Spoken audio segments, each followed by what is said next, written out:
Hello friends, welcome back to my channel. ಇವತ್ತಿನ ವಿಡಿಯೋದಲ್ಲಿ armhole ಹತ್ರ ತುಂಬ ನೆರಿಗೆ ಬರುವಂಥದ್ದು, ಟೈಟಾಗಿ ಎಳ್ದಂಗೆ ಆಗುವಂಥದ್ದು, ಆ ರೀತಿ ಪ್ರಾಬ್ಲಮ್ ಇತ್ತು ಅಂತ ಅಂದರೆ ಯಾವ ರೀತಿ ಸರಿ ಮಾಡಬೇಕು, ಯಾವ ರೀತಿ ಕಟ್ಟಿಂಗ್ ಮಾಡಬೇಕು ಅಂತ ಅಂದ್ಬಿಟ್ಟು ಹೇಳ್ಕೊಡ್ತಾ ಇದ್ದೀನಿ. ಫಸ್ಟು ಮೇನ್ ಫ್ಯಾಬ್ರಿಕ್ಕು ಮತ್ತು ಲೈನಿಂಗ್ ಪೀಸು ಎರಡನ್ನೂ ಕೂಡ ನಾನು ಇಲ್ಲಿ ತೊಗೊಂಡಿದ್ದೀನಿ. ಅದರಲ್ಲಿ ಫಸ್ಟ್ ಏನು ಮಾಡಬೇಕು, ನಾನು ಲೈನಿಂಗಲ್ಲಿ ನಾನು ಕಟ್ಟಿಂಗ್ ಯಾವ ರೀತಿ ಮಾಡಬೇಕು ಅಂತ ಅಂದ್ಬಿಟ್ಟು ಹೇಳ್ಕೊಡ್ತೀನಿ. ನೋಡಿ, ಇಲ್ಲಿ ನಾನು 1 ಮೀಟ್ರ್ ನಾನು ಲೈನಿಂಗ್ ಬಟ್ಟೆ ತೊಗೊಂಡಿದ್ದೀನಿ. ಈ ಥರ ಫೋಲ್ಡಿಂಗ್ ಮಾಡ್ಕೊಂಡಿದ್ದೀನಿ. ಫಸ್ಟು ಕೆಳಗಡೆ ಸೈಡ್ ಏನು ಮಾಡಬೇಕು, ಲೈನ ಡ್ರಾ ಮಾಡಿಕೊಂಡು ನೀಟಾಗಿ ಕಟ್ಟಿಂಗ್ ಮಾಡ್ಕೊಳ್ಳಿ. ಕಟ್ಟಿಂಗ್ ಮಾಡಿಕೊಂಡು ಲೆಂತು ಇದು ಡಿಸ್ಕ್ರಿಪ್ಷನಲ್ಲಿ ಫುಲ್ಲು ನಾನು ಸೈಜ್ ಕೊಟ್ಟಿರ್ತೀನಿ, ಈ ಒಂದು ಬ್ಲೌಸ್ ಸೈಜ್ ಯಾವುದು ಅಂತ ಅಂದ್ಬಿಟ್ಟು. ನಾನಿಲ್ಲಿ 14 ಇಂಚ್ ಬೇಕು, ನಾನಿಲ್ಲಿ 15 ಇಂಚು ಲೆಂತ್ ತೊಗೋತಾ ಇದ್ದೀನಿ, 1 ಇಂಚು ಉದ್ದ ಎಕ್ಸ್ಟ್ರಾ ತೊಗೋತಾ ಇದ್ದೀನಿ. ಮತ್ತು ಅದಾದಮೇಲೆ 5 ಇಂಚು ನಾನಿಲ್ಲಿ ಶೋಲ್ಡರ್ ಮತ್ತು 5.5 ಇಂಚು, ಅರ್ಧ ಇಂಚು ಜಾಸ್ತಿ ಮಾಡಿ 5.5 ಇಂಚು ನಾನಿಲ್ಲಿ ಆರ್ಮೋಲ್ ತೊಗೋತಾ ಇದ್ದೀನಿ. ಅದಾದ ನಂತರ ಚೆಸ್ಟ್ ರೌಂಡ್ 9.5, ನಲ್ಲಿ 38ರ 4ನೇ ಭಾಗ 9.5 ಬರುತ್ತೆ. ಅದಾದಮೇಲೆ 2 ಇಂಚು ಅಥವಾ 1.5 ಇಂಚು ನೀವು ತೊಗೋಬೋದು. ಮತ್ತು ಈ ಭಾಗದಲ್ಲಿ ಆರ್ಮಲ್ ಸೈಡ್ ಉಂಟಲ್ಲ, ಇಲ್ಲಿ ಅರ್ಧ ಇಂಚು ಈ ಥರ ಓರಿಯಾಗಿ ನೀವು ಲೈನ ಡ್ರಾ ಮಾಡ್ಕೊಳ್ಳಿ. ಅದಾದಮೇಲೆ ಅರ್ಧ ಇಂಚು ಈ ಥರ ಗ್ಯಾಪ್ ಕೊಟ್ಬಿಟ್ಟು ಆರ್ಮಲ್ ಸ್ಕೇಲಿಂದ ಈ ಥರ ರೌಂಡ್ ಶೇಪ್ ಕೊಡಿ. ಇದು ಪರ್ಫೆಕ್ಟಾಗಿ ಬರುತ್ತೆ, ಯಾವುದೇ ರೀತಿ ರಿಂಕಲ್ಸ್ ಬರಲ್ಲ, ಫುಗ್ಗ ಬರಲ್ಲ, ಏನಿಲ್ಲ, ತುಂಬ ಚೆನ್ನಾಗಿ ಬರುತ್ತೆ. ಮತ್ತು ನಿಮ್ಮ ಒಂದು ಆರ್ಮಲ್ ರೌಂಡು ಅಂದರೆ ಕಂಕುಳಿನ ಸುತ್ತಳತೆ ಎಷ್ಟಿದೆಯೋ ಅದರ ಅರ್ಧ, ಈ ರೀತಿ ಮೇಲ್ಗಡೆ ಸೈಡು ಅರ್ಧ ಇಂಚು ಬಿಟ್ಬಿಟ್ಟು ಕರೆಕ್ಟಾಗಿ ಪ್ರಾಪರಾಗಿ ಬರಬೇಕು. ಅದು ಎರಡೂ ಕೂಡ ಪಾಯಿಂಟು ಕರೆಕ್ಟಾಗಿ ಬಂತು ಅಂತಂದರೆ ನಿಮಗೆ ಶೋಲ್ಡರ್ ಡ್ರಾಪ್ ಆಗಿರ್ಬೋದು ಅಥವಾ ಆರ್ಮೂಲ್ ಹತ್ರ ಒಂದು ಗುಪ್ಪೆ ಬರೋದಾಗಿರ್ಬೋದು, ಯಾವುದು ಕೂಡ ಬರಲ್ಲ. ಅದಾದಮೇಲೆ ಸೊಂಟದ ಸುತ್ತಳತೆ ಮತ್ತು 1 ಇಂಚು ಟಕ್ಸು ಮತ್ತು 2 ಇಂಚು ಎಕ್ಸ್ಟ್ರಾ ಮಾರ್ಜಿನ್ನು. ಅದಾದಮೇಲೆ ಶೋಲ್ಡರ್ ಪಟ್ಟಿ ಅಂದರೆ ರೆಡಿ ಶೋಲ್ಡರ್ ಎಷ್ಟು ಬೇಕು, ಎರಡೂ ಕಡೆ ಸೈಡು ಕಾಲು ಇಂಚು ಬಿಟ್ಟು ಮಧ್ಯದಲ್ಲಿ ಕರೆಕ್ಟಾಗಿ ನಿಮ್ಗೆ ರೆಡಿ ಶೋಲ್ಡರ್ನ ಮಾರ್ಕಿಂಗ್ ಮಾಡ್ಕೊಳ್ಳಿ. ಇದಾದಮೇಲೆ ಕೆಳಗಡೆ ಸೈಡ್ ನಾನು ಇಲ್ಲಿ ಅರ್ಧ ಇಂಚು ಬಿಟ್ಟು ಬೆಲ್ಟು ಅಂದರೆ ಬ್ಯಾಕ್ ಸೈಡಲ್ಲಿ ಎಷ್ಟು ಅಗಲ ಪಟ್ಟಿ ಬೇಕು ಅಷ್ಟು ಅಗಲ ಮಾತ್ರ ಬಿಟ್ಬಿಟ್ಟು ಎರಡೂ ಕಡೆ ಸೈಡು ಕಾಲು ಇಂಚು ಮಾತ್ರ ತೊಗೊಂಡಿದ್ದೀನಿ. ಎರಡೂ ಕಡೆ ಸೈಡು ಸ್ಟಿಚಿಂಗ್ ಮಾಡೋದಕ್ಕೆ ಬೇಕಾಗುತ್ತೆ, ಅದಕ್ಕೋಸ್ಕರ ಇಲ್ಲಿ 4 ಇಂಚು ಸ್ಟಿಚ್ ಅವ್ರಿಗೆ ಬೆಲ್ಟ್ ಬೇಕು, ಅದು ಆಗಿದೆ. ಅದಾದಮೇಲೆ ಇಲ್ಲಿ 3.5 ಇಂಚ್ ತೊಗೊಳ್ಳಿ. ಮತ್ತು ಇದನ್ನು ಹೀಗೆ ಲೈನ್ ಡ್ರಾ ಮಾಡಿಕೊಂಡು ಬ್ಯಾಕ್ ಸೈಡ್ ಈ ಥರ ರೌಂಡ್ ಶೇಪಲ್ಲಿ ಕೊಡಿ. ಮತ್ತು ಇಲ್ಲಿಂದ ಇಲ್ಲಿಗೆ 4 ಇಂಚು ಮತ್ತು ಮೇಲ್ಗಡೆ ಸೈಡು ಕೂಡ 4 ಇಂಚು ತೊಗೊಳ್ಳಿ. ಇದು ಬ್ಯಾಕ್ ಸೈಡು ಫುಲ್ ಪ್ರಾಪರಾಗಿ ಯಾವ ರೀತಿ ಒಂದು ಕಟ್ಟಿಂಗ್ ಮಾಡೋದು ಅಂತ ಅಂದ್ಬಿಟ್ಟು ಫುಲ್ ಮಾರ್ಕಿಂಗ್ ಆಗಿದೆ. ಇದನ್ನು ನೀಟಾಗಿ ಕಟ್ಟಿಂಗ್ ಮಾಡ್ಕೊಳ್ಳಿ. ತುಂಬ ಇಂಪಾರ್ಟೆಂಟ್ ಆಗಿರೋದು ಅಂತಂದರೆ ಇಲ್ಲಿ ಒಂದು ನೆಕ್ ಇದೆಯಲ್ಲ, ಆ ಭಾಗದಲ್ಲಿ 1/4 ಇಂಚು ನೀವು ಓರೆಯಾಗಿ ಲೈನ ಡ್ರಾ ಮಾಡಿಕೊಂಡು ಕಟ್ಟಿಂಗ್ ಮಾಡ್ಕೊಳ್ಳಿ. ಇದರಿಂದ ಶೋಲ್ಡರ್ ಡ್ರಾಪ್ ಆಗುವಂಥ ಪ್ರಾಬ್ಲಮ್ಮು ಕೂಡ ಪರ್ಮನೆಂಟಾಗಿ ಅದು ನಿಮಗೆ ಸಾಲ್ವ್ ಆಗುತ್ತೆ, ಯಾವುದೇ ರೀತಿ ಪ್ರಾಬ್ಲಮ್ ಬರಲ್ಲ. ಅದೆಷ್ಟೇ ಡೀಪ್ ಬ್ಲೌಸ್ ಇದ್ರೂ ಕೂಡ ಶೋಲ್ಡರ್ ಡ್ರಾಪ್ ಆಗೋಲ್ಲ. ಅದಾದಮೇಲೆ ಈ ಥರ ನೀವು ಕಟ್ಟಿಂಗ್ ಮಾಡ್ಕೊಳ್ಳಿ ಪೂರ್ತಿ.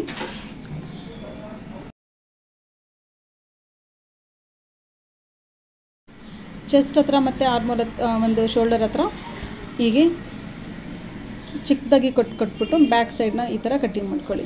ಮತ್ತು ಫ್ರಂಟ್ ಪಾರ್ಟ್ ನಾನು ಕಟ್ಟಿಂಗ್ ಮಾಡೋದು ಅಂತ ನಿಮಗೆ ಹೇಳ್ಕೊಡ್ತೀನಿ. ಒಂದು ಸ್ವಲ್ಪ ಡಿಫ್ರೆಂಟ್ ಮೆಥಡ್ ಇರುತ್ತೆ, ನಿಮಗೆ ಇದು ಈಸಿ ಆಗುತ್ತೆ ಅನಿಸುತ್ತೆ. ನಿಮಗೆ ಇಷ್ಟ ಆಗಿದ್ರೆ ಈ ಮೆಥಡ್ ಕಟ್ಟಿಂಗ್ ಮಾಡ್ಕೊಳ್ಳಿ, ತುಂಬ ಚೆನ್ನಾಗಿರುತ್ತೆ. ಮತ್ತು ನೋಡಿ, ಇವಾಗ ನಾನು ತೊಗೊಂಡಿರೋದು ನನ್ನ ಕಡೆ ಸೈಡ್ ಇವಾಗ ಫೋಲ್ಡಿಂಗ್ ಅಂದರೆ ಓಪನ್ ಆಗಿದೆ. ಈ ಥರ ನೀವು ಮಾರ್ಕಿಂಗ್ ಒಂದು ಬಟ್ಟೆನ ತೊಗೋಬೇಕು. ಅದಾದಮೇಲೆ ಈ ಥರ ಒಂದು ಲೈನ ಡ್ರಾ ಮಾಡ್ಕೊಳ್ಳಿ. ಡ್ರಾ ಮಾಡಿಕೊಂಡು ಹುಕ್ ಪಟ್ಟಿ ಮತ್ತು ಕಾಚ್ ಪಟ್ಟಿಗೆ ಇಲ್ಲಿ 1/4 ಇಂಚು ನೀವು ಎಕ್ಸ್ಟ್ರಾ ಬಿಡಬೇಕು ಬಟ್ಟೆನ. ಅದು ಬಿಟ್ಟಾದಮೇಲೆ ಏನು ಮಾಡಿ, ಶೋಲ್ಡರ್ ಒಂದು ಶೋಲ್ಡರ್ ಎಷ್ಟಿದೆ ಫಸ್ಟ್ ನಾವು ಬ್ಯಾಕ್ಗೆ ಎಷ್ಟು ತೊಗೊಂಡಿದ್ದೀವಿ ಸೇಮ್ ಅದೇ ರೀತಿ ಶೋಲ್ಡರ್ ತೊಗೊಳ್ಳಿ. 5 ಇಂಚು ಮತ್ತು 5.5 ಇಂಚು ತೊಗೊಂಡು ಇಲ್ಲಿ 9.5 ಇಂಚ್ ಇಟ್ಟಿದೆ. ಫ್ರಂಟ್ಗೆ 10.5 1 ಇಂಚು ಪ್ಲಸ್ ಮಾಡ್ಕೊಂಡಿಡಿ, ತುಂಬ ಚೆನ್ನಾಗಿ ಬರುತ್ತೆ. ಮತ್ತು 2 ಇಂಚು ನಾರ್ಮಲ್ ಎಕ್ಸ್ಟ್ರಾ ಮಾರ್ಜಿನು. ಮತ್ತು ಇಲ್ಲಿಂದ ಇಲ್ಲಿಗೆ ಇಲ್ಲೂ ಕೂಡ ಸೇಮ್ ನೀವು ಅರ್ಧ ಇಂಚು ಓರೆಯಾಗಿ ಲೈನ್ ಡ್ರಾ ಮಾಡಿಕೊಂಡು ಸೇಮ್ ಟು ಸೇಮ್ ಬ್ಯಾಕ್ ಮತ್ತು ಫ್ರಂಟು ಎರಡೂ ಕೂಡ ಸೇಮ್ ಒಂದೇ ಮೆಥಡಲ್ಲಿ ನೀವು ಕೊಡಿ. ಈ ಥರ ರೌಂಡ್ ಶೇಪ್ ಕೊಡಿ. ಇಲ್ಲಿ ಒಂದು ಗುಪ್ಪೆ ಬರೋದಾಗಿರ್ಬೋದು, ಆರ್ಮೋಲ್ ಹತ್ರ ಒಂದು ಎಳ್ದಂಗೆ ಬರುತ್ತೆ ನೋಡಿ, ಆ ರೀತಿ ಆಗಿರ್ಬೋದು, ನೆರಿಗೆ ಆಗಿರ್ಬೋದು, ಯಾವುದೇ ರೀತಿ ಪ್ರಾಬ್ಲಮ್ ಬರಲ್ಲ. ಮತ್ತು ರೆಡಿ ಶೋಲ್ಡರ್ ಬ್ಯಾಕ್ ಸೈಡಲ್ಲಿ ಎಷ್ಟು ಕೊಟ್ಟಿದ್ದೀರಾ ಸೇಮ್ ಅದೇ ರೀತಿ ರೆಡಿ ಶೋಲ್ಡರ್ ಇಡಿ. ಫ್ರಂಟ್ ಪಾರ್ಟು 6.5 ಇಟ್ಟಿದ್ದೀನಿ, ನೀವು 6.5 ಎಷ್ಟಾದರೂ ಸರಿ ನೀವು ಇಡ್ಬೋದು. ಈ ಥರ ಒಂದು ಬಾಕ್ಸ್ ನೀವು ಡ್ರಾ ಮಾಡಿಕೊಂಡು ರೌಂಡ್ ಶೇಪ್ನ ನೀವು ಈ ಥರ ಕೊಡ್ಬೋದು. ಇಷ್ಟ ಆಯಿತು. ಇದಾದಮೇಲೆ ಫಸ್ಟ್ ಇವಾಗ ಟಕ್ಸ್ ಪಾಯಿಂಟ್ ಎಷ್ಟಿದೆ ಅದನ್ನು ನೀವು ನೋಡ್ಕೊಳ್ಳಿ. ಫುಲ್ ಬ್ಲೌಸ್ ಲೆಂತು ನಾನಿಲ್ಲಿ ಬ್ಯಾಕ್ ಪಾರ್ಟ್ನ ತೊಗೊಂಡು ನಾನು ಬ್ಲೌಸ್ ಲೆಂತ್ ಇಟ್ಟಿಲ್ಲ. ಬ್ಯಾಕ್ ನಿಮ್ಮ ಲೆಂತ್ ಎಷ್ಟಿದೆ ನೀವು ಅದರಲ್ಲೂ 2 ಇಂಚು ಪ್ಲಸ್ ಮಾಡಿಕೊಂಡು ನೀವು ಇಡಬೇಕು. ಫಸ್ಟು 14 ಇಂಚಿಂತು 15 ಇದೆ, ಇದಕ್ಕೆ ಫ್ರಂಟ್ಗೆ 16 ಇಟ್ಟಿದ್ದೀನಿ. ಅದಾದಮೇಲೆ ಸೊಂಟದ ಸುತ್ತಳತೆ ಎಷ್ಟಿದೆ ಅದರ 4ನೇ ಭಾಗ 1 ಇಂಚು ಟಕ್ಸು, ಮತ್ತು ಅದರಲ್ಲಿ ಎಕ್ಸ್ಟ್ರಾ 2 ಇಂಚು ನೀವು ತೊಗೋಬೇಕಾಗುತ್ತೆ. ಈಗ ನಾನು ಎಕ್ಸ್ಟ್ರಾ ನೋಡಿ ಎರಡು ಕಡೆ ಎಕ್ಸ್ಟ್ರಾ 2 ಇಂಚ್ ಕೊಟ್ಟಿದ್ದೀನಿ, ಅದು ಟಕ್ಸ್ಗೋಸ್ಕರ. ಟಕ್ಸ್ ಲೆಂತು ಮತ್ತು ಕೆಳಗಡೆ ಸೈಡು 2.5 ಇಂಚು ಈ ಥರ ಲೈನ ಡ್ರಾ ಮಾಡ್ಕೊಳ್ಳಿ. ಅದಾದಮೇಲೆ ಇಲ್ಲಿಂದ ಇಲ್ಲಿಗೆ 4 ಇಂಚ್ ತೊಗೊಳ್ಳಿ, ಕರೆಕ್ಟಾಗಿ 4 ಇಂಚ್ ಇರಲಿ. ಅದಾದಮೇಲೆ ಕೆಳಗಡೆ ಸೈಡ್ಗೆ ನೀವು ಲೈನ ಒಂದು ಡ್ರಾ ಮಾಡ್ಕೊಳ್ಳಿ. ಕೆಳಗಡೆ ಸೈಡು ಕೂಡ ಕರೆಕ್ಟಾಗಿ 4 ಇಂಚ್ ಇರಲಿ. ಈ ಥರ 2 ಡಾಟ್ನ ನೀವು ಡ್ರಾ ಮಾಡ್ಕೊಳ್ಳಿ. ಮತ್ತು ಎರಡು ಕಡೆ ಸೈಡು 1 ಇಂಚ್ ನೀವು ಈ ಥರ ಡ್ರಾ ಮಾಡಿಕೊಂಡು ಟಕ್ಸ್ ಪಾಯಿಂಟ್ ಕೊಡಬೇಕು. ಕರೆಕ್ಟಾಗಿ ಬರುತ್ತೆ, ಯಾವುದೇ ರೀತಿ ಪ್ರಾಬ್ಲಮ್ ಬರೋಲ್ಲ. ಅದಾದಮೇಲೆ ಇಲ್ಲಿ 1 ಇಂಚು ಈ ಥರ ಶೇಪ್ ಕೊಡಿ ಫ್ರೀ ಹ್ಯಾಂಡಲ್ಲಿ. ಇವಾಗ ಇಷ್ಟು ಕಂಪ್ಲೀಟ್ ಆಯಿತು. ಇವಾಗ 3 ಟಕ್ಸ್ ಯಾವ ರೀತಿ ಕೊಡೋದು ಅಂತ ಅಂದ್ಬಿಟ್ಟು ಡಿಫ್ರೆಂಟ್ ಮೆಥಡಲ್ಲಿ ನಾನು ನಿಮ್ಗೆ ಹೇಳ್ಕೊಡ್ತೀನಿ. ತುಂಬ ಈಸಿ ಇದೆ ನೋಡಿ. ಇದೆಷ್ಟಿದೆಯೋ ಇದರಲ್ಲಿ ಅರ್ಧ ಇಲ್ಲಿ ಡಾಟ್ನ ನೀವು ಮಾಡ್ಕೋಬೇಕು. ಈ ಥರ ಒಂದು ಹೀಗೆ ಇಟ್ಕೊಂಡು ಏನು ಮಾಡಿ, ಚಿಕ್ಕದಾಗಿ ಡಾಟ್ ಒಂದು ಲೈನ್ ಕೊಡಿ, ಇಲ್ಲಿ ಸ್ಟ್ರೈಟ್ ಲೈನ್ ಕೊಡಿ. ಇಷ್ಟು ಲೈನ್ ಕೊಟ್ಟಾದಮೇಲೆ ಈ ಲೈನ್ ಇದೆಯಲ್ಲ ಇದ್ರ ಮೇಲ್ಗಡೆಗೆ ಇಲ್ಲಿ ಪಾಯಿಂಟ್ ಕೊಡಿ. ಈ ಪಾಯಿಂಟ್ ಈ ಥರ ಈ ರೀತಿ ಬರಬೇಕು. ಇದರಿಂದ ಈ ಕಡೆ ಸೈಡು 2 ಇಂಚು, ಇದರಿಂದ ಈ ಕಡೆ ಸೈಡು 2 ಇಂಚು. ಈ ಥರ ಈ 2 ಇಂಚ್ ಇದೆಯಲ್ಲ 2 ಇಂಚನ್ನ ಈ ಥರ ಇಲ್ಲಿಗೆ ಟಕ್ಸ್ ಪಾಯಿಂಟ್ ಕೊಡಿ. ಮತ್ತು ಈ ಲೈನಿಂದ ಕೆಳಗಡೆ ಸೈಡು ನಾವು ಡಾಟ್ ಆಗಿ ಒಂದು ಲೈನ್ ಹೊಡೆದಿದ್ದೀವಿ ನೋಡಿ, ಅದರಿಂದ ಕೆಳಗಡೆ ಸೈಡು 1 ಇಂಚು ಡೌನ್ ಮಾಡಿಕೊಂಡು ಈ ಪಾಯಿಂಟ್ನ ಕೆಳಗಡೆ ಸೈಡು ಇದಕ್ಕೆ ಲೈನ್ ಡ್ರಾ ಮಾಡ್ಕೊಳ್ಳಿ. ತುಂಬ ಈಸಿ ಮೆಥಡ್ ಇದೆ, ತುಂಬ ಪರ್ಫೆಕ್ಟಾಗಿ ಕೂರುತ್ತೆ ಇದು. ಮತ್ತು ಈ 2 ಡಾಟ್ ಉಂಟಲ್ಲ, 2 ಡಾಟ್ ಮಧ್ಯದಲ್ಲಿ 1 ಡಾಟ್ ಹಾಕಿ ಅದ್ರ ಮೇಲ್ಗಡೆಗೆ 1 ಇಂಚ್ ತೊಗೊಳ್ಳಿ. ಇದರ ಮೇಲ್ಗಡೆಗೆ 1 ಇಂಚ್ ತೊಗೊಂಡು ಇದನ್ನು ಈ 2 ಡಾಟಿಂದ ಮಧ್ಯದಿಂದ ಮೇಲ್ಗಡೆ ಸೈಡ್ಗೆ 1 ಇಂಚ್ ತೊಗೊಂಡು ಆರ್ಮೋಲ್ ಹತ್ರ ಈ ಥರ ಒಂದು ಶೇಪ್ ಕೊಡಿ.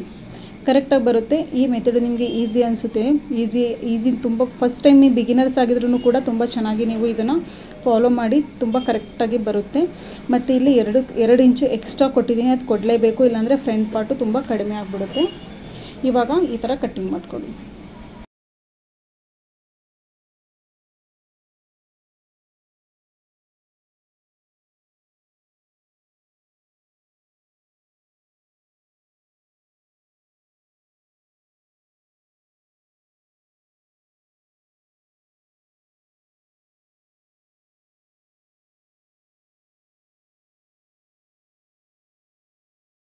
ಮತ್ತು ಫ್ರಂಟ್ ಪಾರ್ಟಲ್ಲೂ ಕೂಡ 1/4 ಇಂಚು ಡೌನಿಂಗ್ ಮಾಡಿಕೊಂಡು ಈ ಥರ ಕ್ರಾಸಾಗಿ ನೀವು ಲೈನ ಡ್ರಾ ಮಾಡ್ಕೋಬೇಕು. ಡ್ರಾ ಮಾಡಿಕೊಂಡು ಇದನ್ನು ಕೂಡ ಕಟ್ಟಿಂಗ್ ಮಾಡ್ಕೋಬೇಕು.